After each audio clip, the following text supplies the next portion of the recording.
ഇന്നത്തേത് വളരെ ഈസി ആയിട്ടൊരു 10 മിനിറ്റ്സ് കൊണ്ട് നമുക്ക് ഉണ്ടാക്കാൻ പറ്റുന്ന പൂരിയുടെയും ചപ്പാത്തിയുടെയൊക്കെ കൂടെ കഴിക്കാൻ പറ്റുന്ന വളരെ ടേസ്റ്റി ആയിട്ടുള്ളൊരു ഉരുളക്കിഴങ്ങ് കറി. നമ്മുടെ പൊട്ടാറ്റോ ബജിയുടെ റെസിപ്പിയാണ്. സോ വെൽക്കംസ് ടു എൻജീസ് കേരള കിച്ചൺ. അതിനായിട്ട് ഞാനിവിടെ 4 കിഴങ്ങ്, ഒരു ചെറിയ ക്യാരറ്റ്, 4 പച്ചമുളക്, ഒരു ചെറിയ സവോള എന്നിവ എടുത്തിട്ടുണ്ട്. ഇതെല്ലാം കൂടെ ഒരു കുക്കറിലേക്ക് റഫായിട്ട് തന്നെ നമുക്ക് അരിഞ്ഞു കൊടുക്കാം. പ്രത്യേക സൈസൊന്നും വേണമെന്നില്ല, വലുതും ചെറുതും ആയാലും കുഴപ്പമില്ല. ക്യാരറ്റ് വളരെ വലുതാവാതിരുന്നാൽ മാത്രം മതി. അപ്പോൾ ക്യാരറ്റിൻ്റെ ആ ഒരു ചുവ തന്നെ മുന്നിട്ട് നിൽക്കും. സോ നമ്മുടെ കിഴങ്ങും ക്യാരറ്റും പിന്നെ സവോളയും പച്ചമുളകും കൂടി നമ്മൾ ഇതിനകത്തേക്ക് അരിഞ്ഞിട്ട് കൊടുക്കുകയാണ്.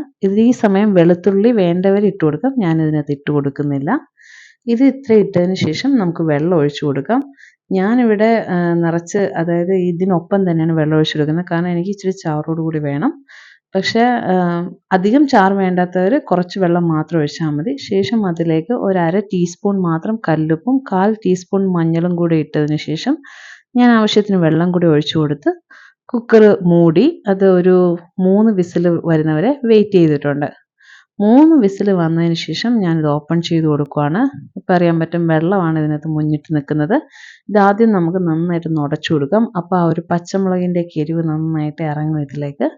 സോ നമുക്കിത് നന്നായിട്ടൊന്ന് തവ എന്തെങ്കിലും കൊണ്ട് ഉടച്ചു കൊടുക്കാം.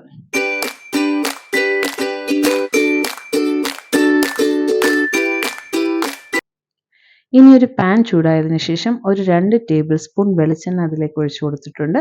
വെളിച്ചെണ്ണ ചൂടായതിനു ശേഷം ഒരു 1/2 ടീസ്പൂൺ കടുക് ഇട്ട് കൊടുക്കുക. കടുക് പൊട്ടിയതിനു ശേഷം 1 ടീസ്പൂൺ ഉഴുന്ന് പരിപ്പും ഇട്ട് കൊടുത്തിട്ടുണ്ട്. ഉഴുന്ന് പരിപ്പ് ഒരു ഗോൾഡൻ ബ്രൗൺ കളറാകുന്നവരെ ഒന്ന് മൂക്കട്ടെ.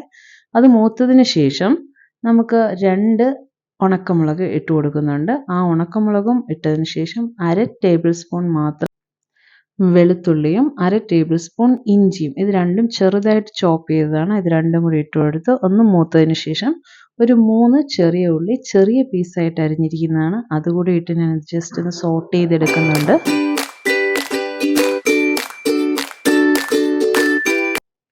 അതിലേക്ക് ഞാൻ കുറച്ച് കറിവേപ്പില കൂടെ ഇട്ട് കൊടുത്തിട്ടുണ്ട്. ഇനി അതിനകത്തേക്ക് നമുക്ക് കുറച്ച് മഞ്ഞൾപ്പൊടി ഇട്ട് കൊടുക്കാം. ഒരു 1/4 ടീസ്പൂൺ മഞ്ഞൾപ്പൊടിയാണ് ഞാൻ ഇതിനകത്തേക്ക് ഇട്ട് കൊടുക്കുന്നത്. 1/4 ടീസ്പൂൺ മഞ്ഞൾപ്പൊടിയും ഒരു പിഞ്ച് നമ്മുടെ കായത്തിൻ്റെ പൊടിയും കൂടി ഇട്ടതിന് ശേഷം ഒന്ന് അതിൻ്റെ ഒരു പച്ച മണം മാറിയതിന് ശേഷം ഇങ്ങനെ നമ്മൾ ഇടുമ്പോഴത്തേക്കും നമ്മുടെ കറിക്ക് നല്ലൊരു കളർ കിട്ടും കേട്ടോ, ഒരു നല്ലൊരു ടേസ്റ്റും കിട്ടും.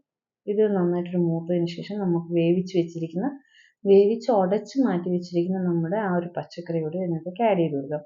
നമ്മൾ തുറന്ന് വെച്ച് വേവിക്കേണ്ട, ജസ്റ്റ് ഒന്ന് ആ വെള്ളം ഒന്ന് തിളച്ച് വറ്റിയാൽ മാത്രം മതി. നന്നായിട്ട് തന്നെ ഈ കിഴങ്ങ്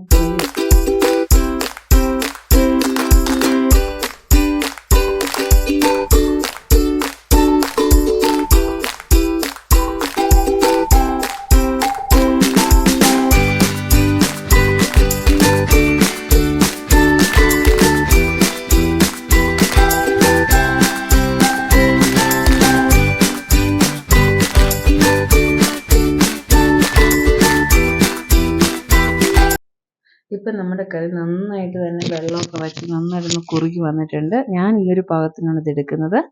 നിങ്ങൾ തീർച്ചയായും ഇതൊന്ന് ട്രൈ ചെയ്ത് നോക്കുക. നിങ്ങൾ എല്ലാവർക്കും ഇഷ്ടപ്പെടും. നിങ്ങളുടെ ഫ്രണ്ട്സിനോട് ഷെയർ ചെയ്ത് കൊടുക്കുക. So please like, share and subscribe my channel and support my channel. Thank you.